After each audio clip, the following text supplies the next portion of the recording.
Un des problèmes de notre génération au sujet de l'entrepreneuriat, c'est le glamour. Les gens recherchent assez souvent tout ce qui pourrait briller ou ce qui fait un peu chic, ce qui est à la mode. L'entrepreneur, ce n'est pas forcément quelqu'un qui suit la tendance. Ça peut être payant. Mais l'entrepreneur, c'est avant tout quelqu'un qui suit la société, son évolution, qui regarde les problèmes, les opportunités, qui les analyse et qui va mettre la main dans le cambouis s'il le faut, s'il est convaincu que l'argent est là. Aujourd'hui, je vais partager justement avec vous une idée de business qui peut paraître simple, banale et qui pour certains va pas être très alléchante. Ils vont se dire, ah, mais c'est quoi ça? Eh ben, ça veut dire que vous n'êtes pas prêt à chercher l'argent, comme on dit, à faire du cash. L'idée dont je vais vous parler, c'est une activité qui est déjà en cours dans de nombreux pays. Je crois que dans toutes les villes africaines, on retrouve, en tout cas dans beaucoup de villes africaines, on retrouve cette activité-là. Mais il y a encore du champ. Donc vous pourriez vous lancer et ça ne demande pas non plus une expertise particulière. Ça va pas non plus vous demander beaucoup d'énergie. D'accord? Il faut juste bien structurer la chose, avoir un système de contrôle et surtout pouvoir diffuser l'information pour créer un réseau. Et ça devrait être très rentable. Prenez de quoi noter, on va parler de ça tout de suite. Je suis Régis Saizy, entrepreneur multipotentiel, conférencier, formateur et artiste. Je partage avec vous sur cette chaîne du contenu propulsif pour vous aider à rêver, oser et créer. Hello les rocks, j'espère que vous êtes solides. Moi je suis en parfaite forme et je suis plein de gratitude envers l'univers. Si tu es sur cette chaîne pour la première fois, je te souhaite la bienvenue, welcome on board. Ici on rêve, on ose, on crée, ROC, 3 lettres qui forment donc notre mantra Soyons rock. Nous allons parler aujourd'hui de business et je vais vous présenter une nouvelle idée. Il y en a déjà plusieurs sur cette chaîne dans la playlist Business en or et aujourd'hui on va donc voir cette nouvelle idée dont je parle qui à mon sens est sous-exploitée par beaucoup de personnes qui disent rechercher une activité rentable qui rapporte de l'argent tous les jours parce que c'est ça qui est intéressant. Avec ce type d'activité, vous avez du cash flow. Tous les jours, il y a de l'argent qui rentre. Vous avez certainement déjà vu dans les villes africaines et dans les capitales surtout, partout où il y a une forte concentration humaine, des charrettes. Des charrettes qui sont poussées par des vendeurs ambulants et il y a plein de choses qu'on retrouver parfois accrochées, il y a des petites barres, etc. Mais principalement ces charrettes-là, qu'est-ce qu'elles proposent? Eh ben, du café. Du café et accessoirement du thé. Et donc vous avez des vendeurs ambulants qui poussent ces petites charrettes et qui se baladent dans les marchés, à proximité des marchés, à proximité de certaines zones où ils savent qu'il y a des consommateurs, d'accord, de café et de thé. Parfois, ce sont des zones qui sont fortement habitées par certaines communautés. Ils ont leur repère, ils savent où est-ce qu'ils doivent aller pour vendre ce type de produit sans trop de difficultés. Vous ne vous êtes peut-être jamais posé la question de savoir si cette activité est rentable. Eh bien, je peux vous dire qu'elle l'est. J'ai échangé avec un vendeur ambulant un jour et il m'expliquait que au cours d'une journée, il peut faire un chiffre d'affaires de 5, 6 000, 7 000, parfois plus. Parce que oui, vous avez un petit café qu'on va faire à 100 francs, un café ou un thé à 100 francs, 200, je dis des prix à la volée parce que ça dépend des villes, ça dépend de ce que vous prenez comme thé, comme café, etc. D'accord? Et ça, vous n'imaginez pas combien de personnes par jour peuvent en acheter. En sachant qu'au-delà de ça, ils ont toujours plein de petites choses qu'ils vendent. Parfois, il y a des cigarettes, parfois, il y a des papiers mouchoirs. Vous avez plein de choses qu'ils vendent, d'accord? Parfois, il y a des chewing-gums. Bref, ce que je vais vous proposer, c'est pas de vous mettre, vous, dans ce commerce en étant le vendeur. C'est de fournir ces vendeurs. Donc, on va mettre en place un business de location de charrettes. D'accord? Location de charrettes. À café, mais en fait, charrette, je dis à café entre guillemets parce que vous avez bien compris et vous le voyez d'ailleurs qu'il y a plein d'autres produits qui sont vendus. Pourquoi ce business va fonctionner? Parce que ça va permettre à de nombreuses personnes qui recherchent une activité dans ce secteur-là, et croyez-moi, il y en a tout plein, hein, plein de personnes qui recherchent une activité qui peut leur apporter de l'argent tous les jours et qui recherchent donc la possibilité d'avoir des charrettes qu'elles ne vont pas acheter ni fabriquer, mais qu'elles pourraient louer. Ça se fait déjà. Je connais une personne qui a un parc d'une centaine de charrettes qu'elle loue tous les jours. Ok, donc imaginez ce que ça peut générer. Vous vous demandez combien est-ce que ça coûte, combien ça rapporte. Je vais vous donner tous ces détails-là. On va y aller pas à pas. Donc voilà l'idée, hein. Globalement, c'est du commerce mobile et donc c'est abordable et vous allez faciliter l'accès à ce type de commerce pour de nombreuses personnes. C'est également une façon de faire de l'entrepreneuriat social dans une certaine mesure. Okay. Les avantages de ce business sont nombreux. Premièrement, il y a l'accessibilité. Ce n'est pas très cher pour celui qui veut louer chez vous. Je vous donne une idée du chiffre, hein, la location quotidienne, 1500 francs, 2000 selon les villes en Afrique, jour. C'est ce que vous allez percevoir. C'est exactement comme si vous mettiez des voitures en location. Comme si vous mettez un Rosé, Moyenango en location sur le terrain et qu'il y a des gens qui viennent et qui tous les jours en fait versent quelque chose au propriétaire. C'est exactement le même principe, d'accord? Donc, vous allez permettre à de nombreuses personnes de pouvoir commencer une activité. Et ça, c'est un atout parce que le lancement de cette activité n'est pas cher pour ces personnes. Le démarrage est également facile. Elles n'ont pas à fabriquer les charrettes. Vous les fabriquez, vous les mettez en location. Vous les faites fabriquer, vous les mettez en location. Donc ça, c'est un atout également pour convaincre les gens de louer chez vous, bien sûr. C'est-à-dire que quelqu'un qui vient, qui vous remet les sous pour commencer, il peut commencer tout de suite ou demain matin. C'est ça qui est intéressant.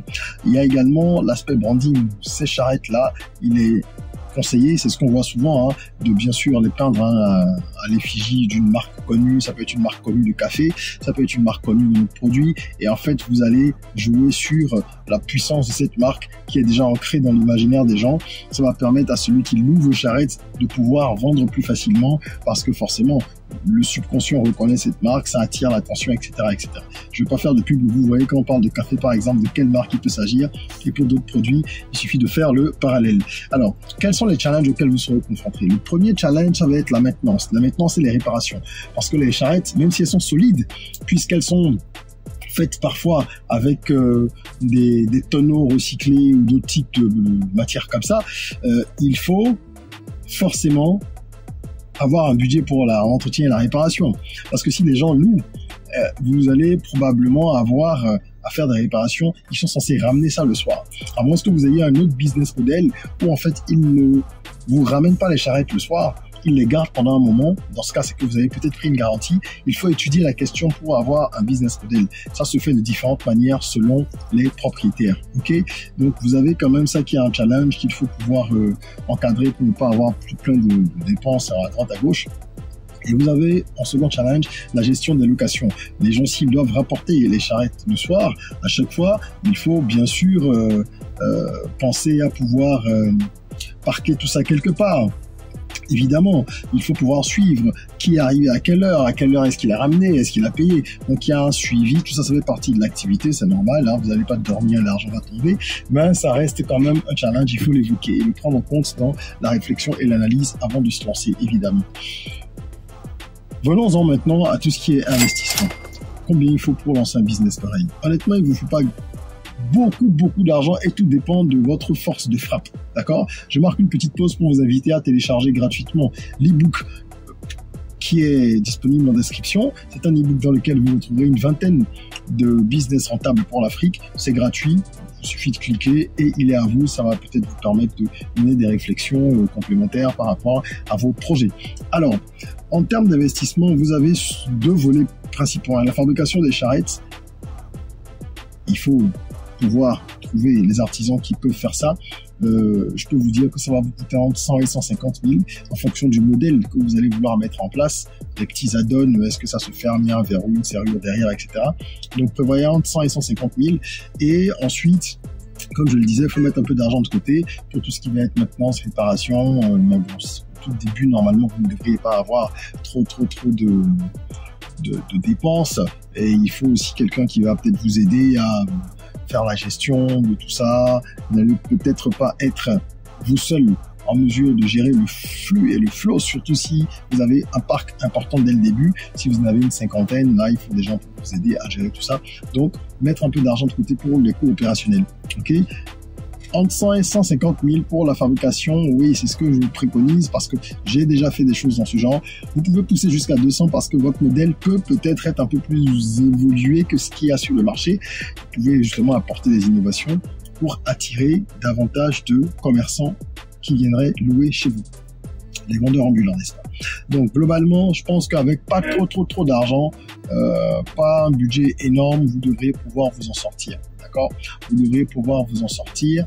Si vous êtes sur 20 charrettes, ça fait 3 millions, entre 3 et 4 millions, c'est quand même une somme, mais vous commencez à toucher de l'argent dès le premier jour de location. C'est ça qui est énorme. Vous allez voir quand on va faire un peu les projections. Et d'ailleurs, nous y sommes. Donc, faisons les projections par 11 ans.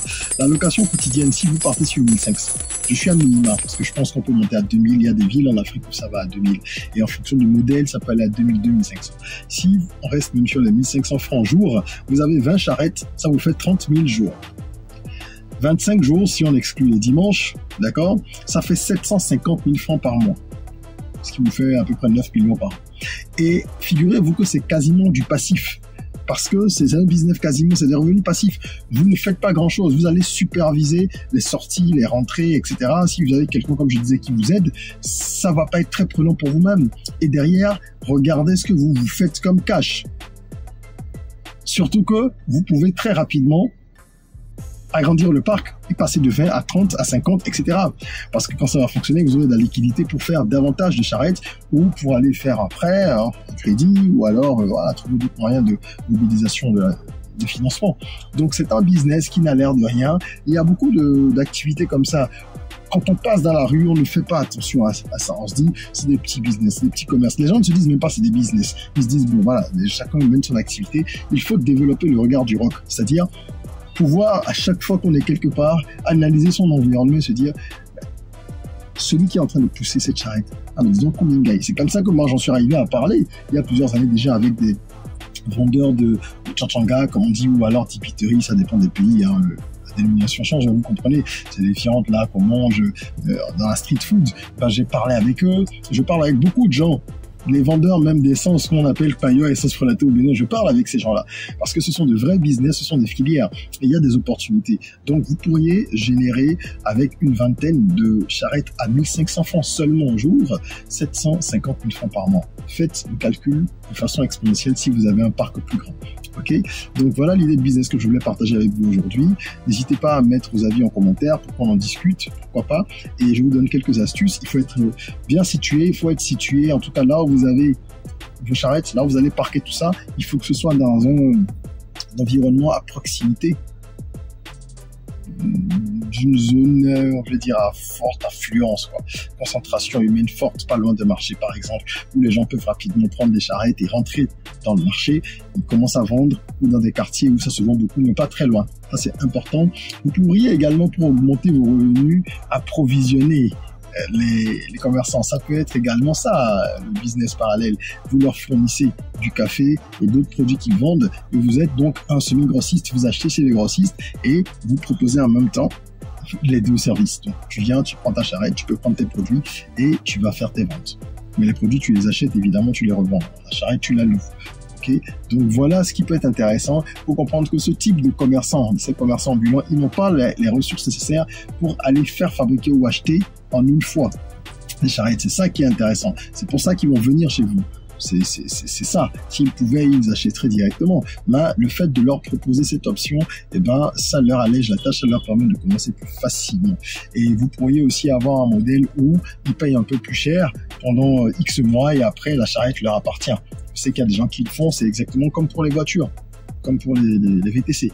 D'accord? Donc voilà ce que je voulais partager avec vous. Si vous avez aimé cette vidéo, mettez un petit like. Merci de nous avoir suivis. Partagez-le là surtout. Ne gardez pas les bonnes choses que pour vous.